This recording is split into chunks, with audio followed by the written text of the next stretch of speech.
is something deeply powerful about the way we choose to believe. It's invisible, but it determines almost everything we do. You see it every day in how someone walks into a room, how they shake your hand, how they speak about a challenge they're facing. Belief isn't about having evidence. It's about carrying a posture, an attitude that says, I'm going to act as if things are going to work out even when there's no proof yet. And that belief, that mindset, shapes behavior more than circumstances ever could. Think about this. Two people are faced with the same challenge. One believes they'll fail, the other believes they'll figure it out. Same problem, two completely different responses. The first hesitates, they second guess, they avoid. The other leans in, they ask questions, they try things, they adapt. It's not that the second person is smarter or more talented, it's that they've already made a decision in their mind. This will work out, I just need to keep moving. And that belief changes how they behave. It fuels persistence, it fuels clarity, it fuels progress. We're often told to be realistic, as if realism is the same thing as resignation. But when people say be realistic, what they usually mean is don't expect too much. But I think that's a trap, because the moment we lower our expectations to match our fears, our actions follow.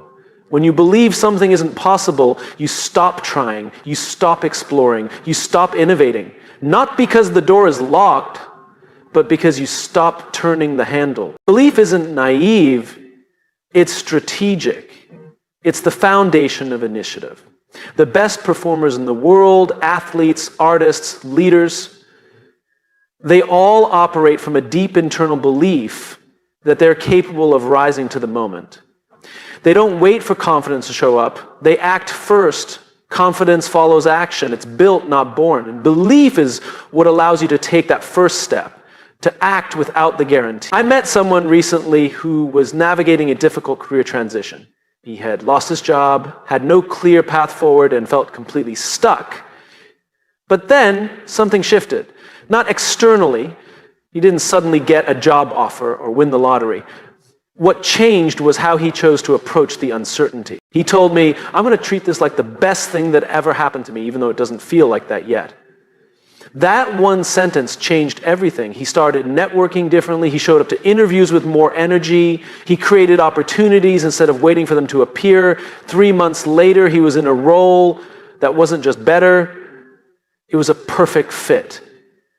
But it didn't happen because of luck. It happened because of belief. When you act as if everything always works out for you, you start making decisions based on possibility, not fear. That doesn't mean you'll never feel afraid. It means you don't let fear dictate your choices. You learn to trust the process, to trust your resilience. You don't need to see the full path to start walking. You just need to believe the next step will lead somewhere worth going. There's a quiet power in people who move forward without certainty. They walk differently, not arrogantly, but with a kind of quiet resolve. It's magnetic. Others are drawn to them, not because they have all the answers, but because they seem anchored. They're not reacting to every storm. They've made peace with the unknown. They've decided in advance that things will work out. So they carry that decision with them into every room, every meeting, every set. And here's what's interesting. When you behave as if everything always works out, it often does. Not because the universe bends to your will, but because your belief leads you to behave in ways that create better outcomes. You show up. You stay longer. You keep the conversation going. You listen more deeply. You experiment more often. People like working with people like that. Doors open more easily for people who knock more often. It's not magic. It's behavior rooted in belief. We all carry stories in our minds. Narratives about who we are, what we're capable of, what we deserve. Some of those stories were written by other people, by teachers who doubted us, by bosses who overlooked us, by parents who projected their own fears onto us. But here's the truth. You get to rewrite the story. You get to decide what belief you carry into the world, and that belief will shape how you move and how the world moves in response. Acting as if everything always works out for you isn't about arrogance or delusion. It's about grounded optimism. It's about saying, no matter what happens, I'll find a way through this. I'll learn, I'll grow, I'll become stronger. And that's not pretending, that's preparing. That's choosing to believe in your capacity to rise even when the ground feels shaky. The people who inspire us most are never the ones who had it easy. They're the ones who kept going when things didn't make sense. The ones who chose belief in the face of uncertainty. They acted as if, not because they knew they'd succeed, but because they knew who they were wouldn't quit. That's what we remember. That's what moves us. So next time you face something uncertain, something unclear, remember, the most important decision isn't what you do, it's what you believe. Because belief shapes behavior and behavior shapes outcomes. Choose wisely. Choose to act as if it's all working in your favor, because the moment you do, you've already changed the game. We are storytellers, all of us. Whether we realize it or not, every day we're telling ourselves a story about who we are, what's possible, and how the world works. And the thing is, our brains believe it, not because it's true, but because it's familiar. Because we've said it enough times.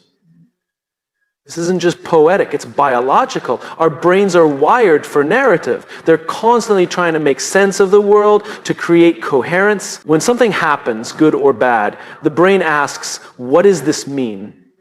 And depending on the story we're already telling ourselves, we'll give it a very different answer.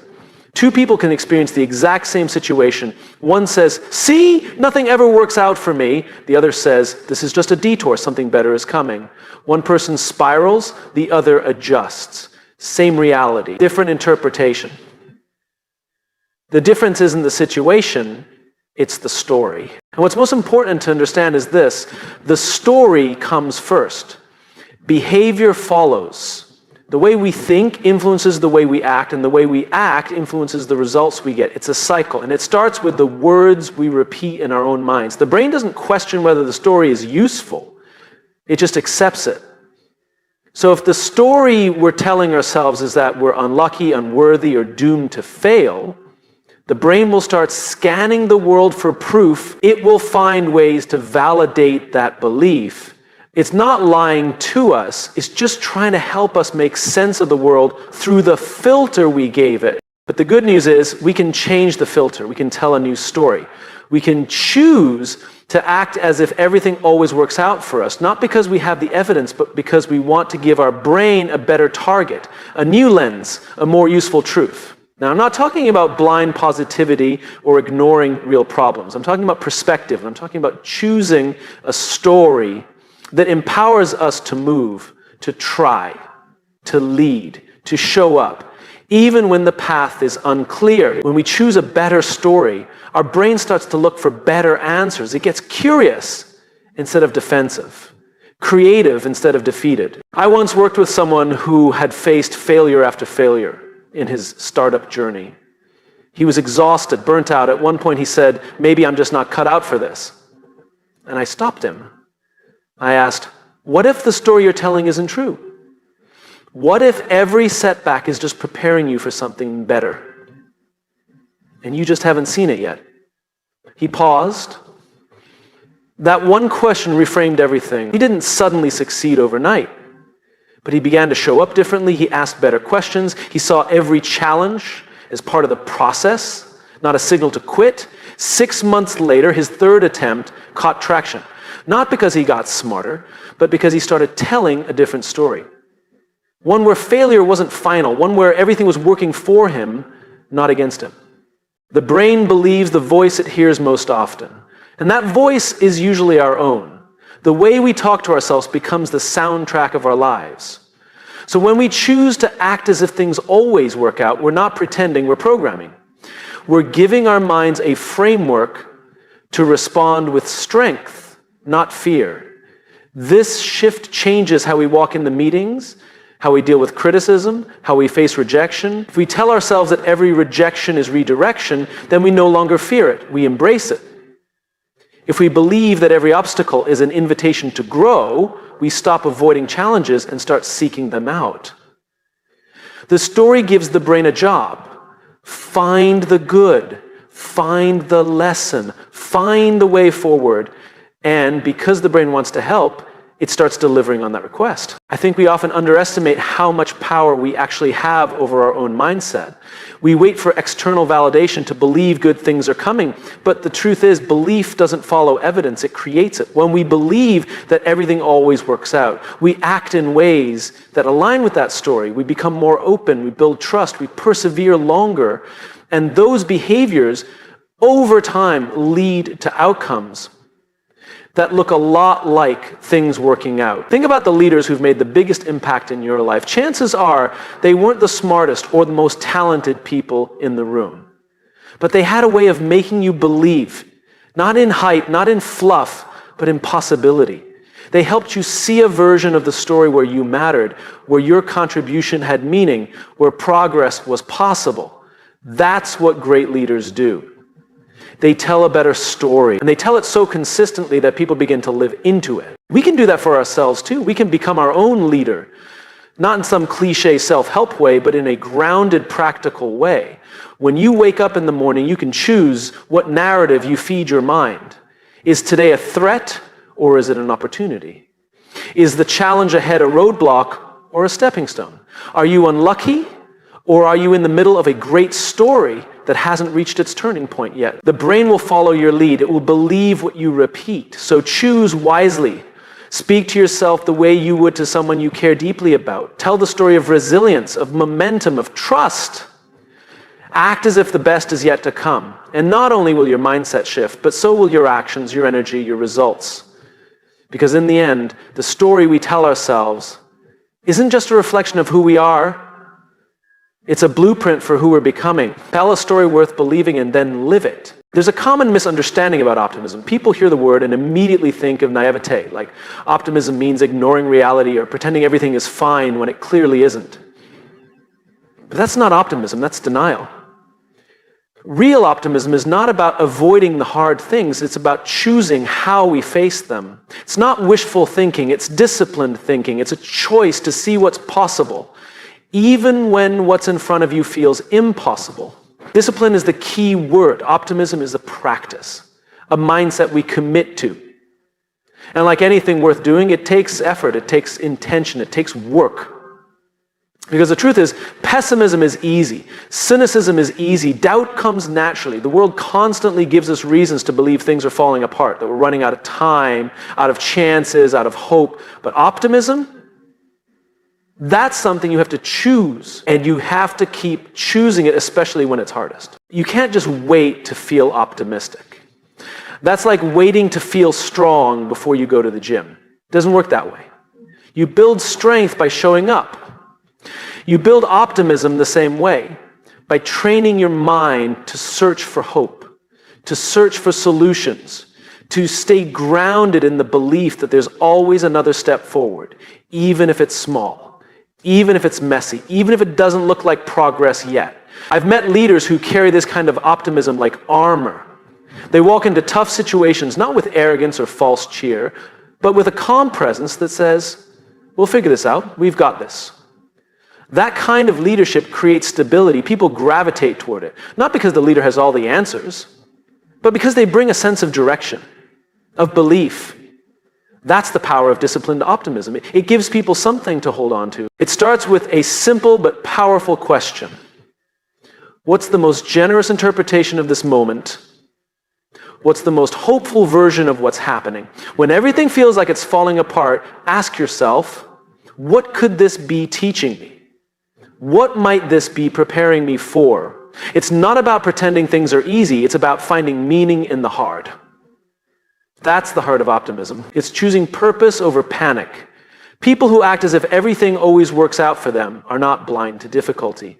They've just trained themselves to hold two truths at once, that things are hard and that things are still moving forward, that setbacks sting and that they still carry value, that they may not be where they want to be yet and that they're still on the right path. That duality takes discipline. It takes emotional maturity and it takes daily practice. Think about the difference between someone who sees a failure as the end versus someone who sees it as feedback.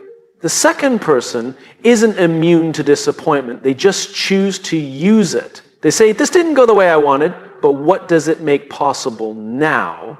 Now, mindset doesn't happen automatically. It's built And the more you use it, the stronger it gets. We live in a culture that celebrates results, but real growth happens in the middle, in the unknown, in the waiting, in the not yet. And it's in those moments that optimism becomes either a lifeline or a liability. The kind that says, I'll only believe when I see proof, will collapse under pressure. But the kind that says, I'll keep showing up even when it's unclear, that's the kind that lasts. That's the kind that leads. Some people think optimism is soft, but I believe it's one of the toughest stances you can take. It's refusing to let your spirit be shaped by fear. It's standing in uncertainty and saying, I don't know how, but I know we'll make it through. That's not weak, that's courageous. And here's the truth, optimism doesn't guarantee that everything will work out exactly the way you want, but it guarantees that you'll be ready when it does. It puts you in motion, it keeps you open, it keeps you resourceful, it gives you a reason to keep trying when others have stopped. It keeps you in the game. I once heard someone say, hope is not a strategy. I disagree. Hope is where strategy begins. Hope gives birth to action. Without hope, there's no reason to plan, to solve, to try. Optimism lights the fuse. It says this is worth pursuing. And when we act from that place, we do better work. We collaborate better. We think more creatively. We bounce back faster. We become more resilient. Not because we're avoiding the pain, but because we're refusing to be defined by it. When you act as if everything always works out for you, what you're really doing is choosing disciplined optimism. You're saying, I know things won't be perfect, but I trust myself to learn. I trust myself to learn. I trust that the future holds more than what I can see today. And that mindset changes everything. Not instantly, but steadily. It doesn't mean you won't have moments of doubt. Of course you will. We all do. But optimism isn't the absence of doubt. It's what you return to after doubt. It's the home base, the anchor, the mindset you recalibrate to when the winds of uncertainty blow hard. And when you hold that space for yourself, for your team, for your future, you become the kind of person others want to follow. Not because you paint a perfect picture, but because you offer a believable future. A future built on effort, on values, on resilience, on trust. So when you're tempted to give in to discouragement, remember this. Optimism is not about ignoring the dark. It's about choosing to light a candle anyway. It's the quiet, consistent discipline of saying, we are not done yet. There's still something here. There's still something worth building. That discipline, that posture, that mindset, it's what turns ordinary people into extraordinary leaders, not because they never fall, but because they never stop believing in the rise. There's a moment before every decision where we hesitate. We wait for clarity, we wait for signs, we wait until we feel ready. But here's the truth. Clarity rarely comes before action. Confidence doesn't either. We like to think we need evidence before we move, but in reality, we often need to move before we find the evidence. The path reveals itself through motion. Action creates evidence. We all want certainty. It's human. We want to know how things will play out before we invest our energy, our time, our heart. But in most of life, certainty isn't a starting point, it's an outcome. And it only shows up after we've already taken steps into the unknown. There's this idea that belief is something we must have before we act, that we must believe in ourselves completely before we try something new, before we speak up, before we lead. But that's backwards. Belief grows from action. Each step forward, no matter how small, gives us something real to stand on, something to learn from, something that says, you're doing it, keep going. The people we admire, the ones who seem brave or bold or confident, they didn't wait until they felt certain. They moved anyway. They acted without a guarantee. And because they moved, they discovered something about themselves, about the world, about what was possible. When you act as if everything always works out for you, you begin to create that evidence in real time. It's not fake confidence. It's a choice to behave in alignment with the outcome you want before you have the proof. And when you do that, when you show up with energy, optimism, resourcefulness, the world starts to meet you with opportunities that wouldn't have shown up if you'd stayed still. Imagine standing at the edge of a foggy path. You can't see more than 5 feet ahead. You could wait for the fog to lift. But what if it doesn't? Or what if the fog only lifts as you walk? Every step forward reveals more. And that's how life works. That's how progress works. The movement is what makes the future visible. I've worked with people who spent years waiting for the perfect moment, waiting for the fear to go away, waiting for a green light from someone else. And what they realized, often painfully, is that waiting doesn't produce new data. It just strengthens doubt. The longer you wait, the louder your fears become. But when you act, even in a small way, you give your brain something new to work with. You interrupt the fear loop. Action disrupts the narrative of helplessness. It breaks inertia. It sends a message to yourself, I'm not stuck, I'm not powerless, I'm in motion. And that shift from passivity to agency, that's where everything begins to change. One of the most liberating truths is this.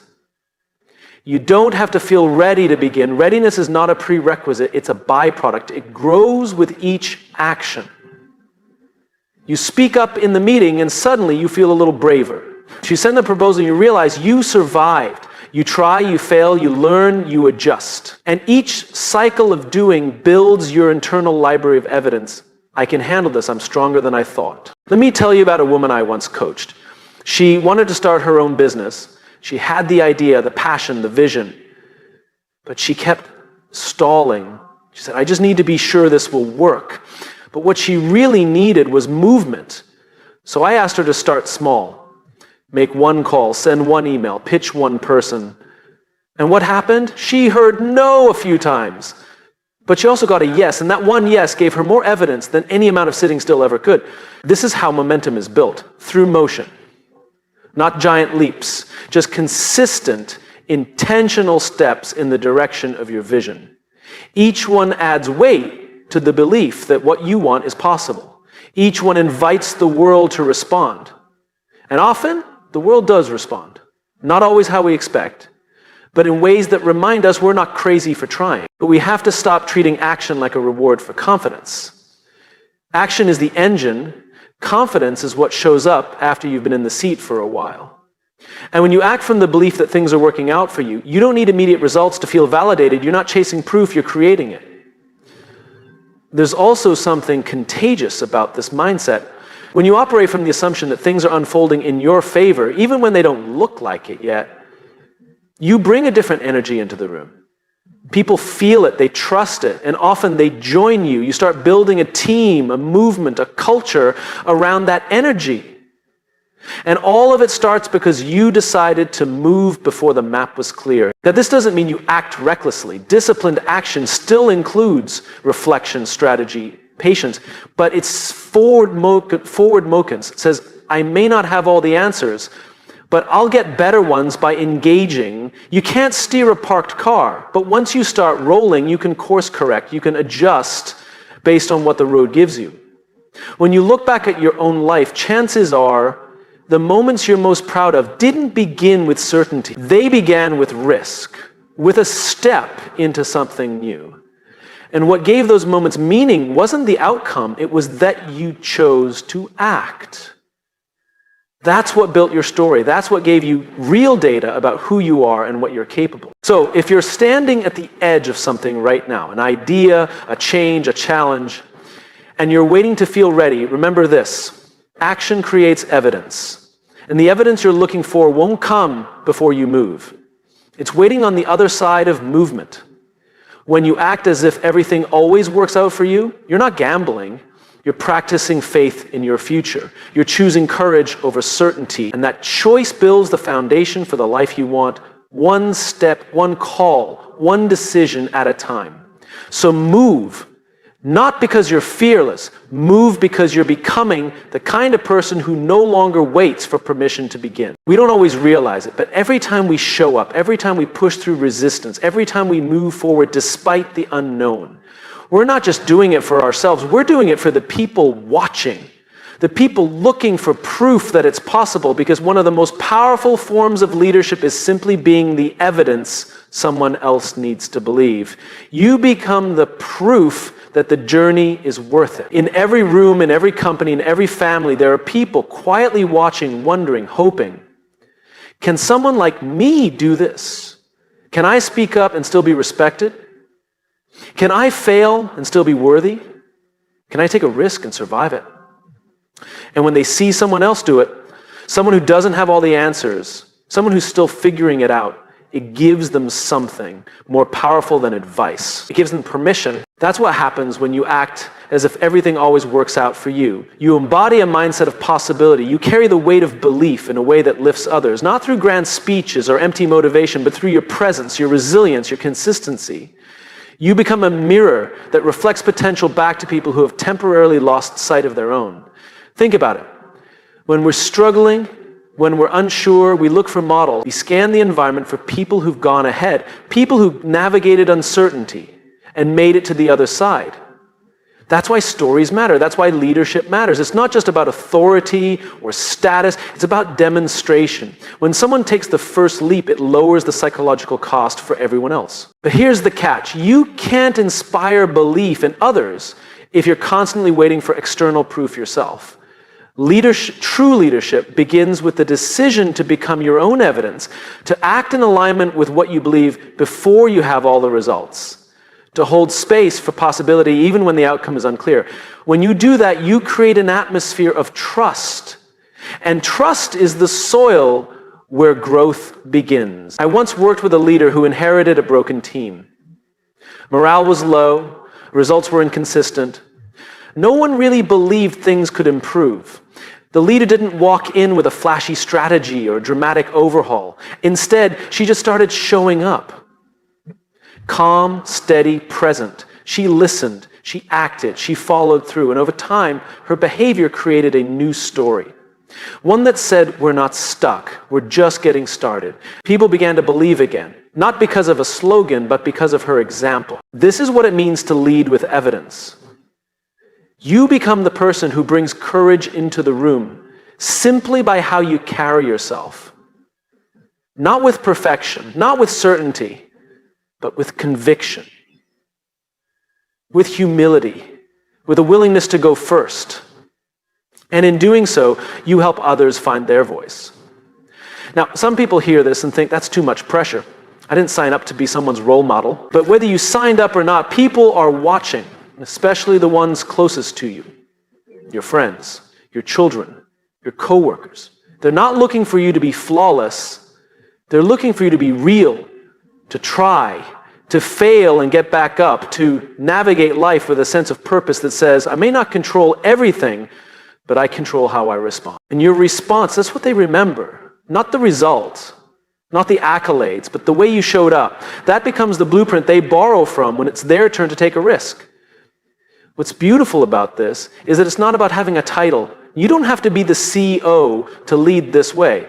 You don't have to be the loudest voice in the room. You just have to be consistent in your values, rooted in your belief, willing to be seen trying. That alone changes the temperature of every room you walk into. And here's something else. When you live like you are the evidence that everything always works out, you develop a kind of quiet authority.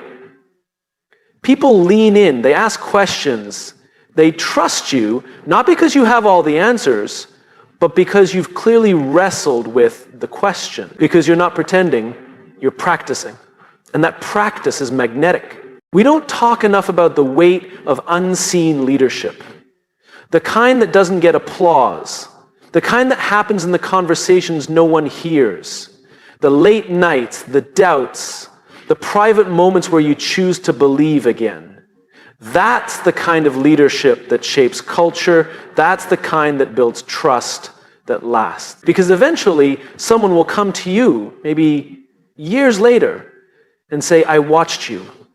I saw how you handled that moment, and it gave me the courage to do the same. And you'll realize that your discipline, your mindset, your resilience, it didn't just serve you, it lit the way for someone else. So ask yourself, what kind of evidence am I becoming? What story does my life tell? What permission do I give others by the way I live, work, lead, and show up? Because the truth is, whether you realize it or not, You are becoming someone's reason to believe. You are shaping what others think is possible.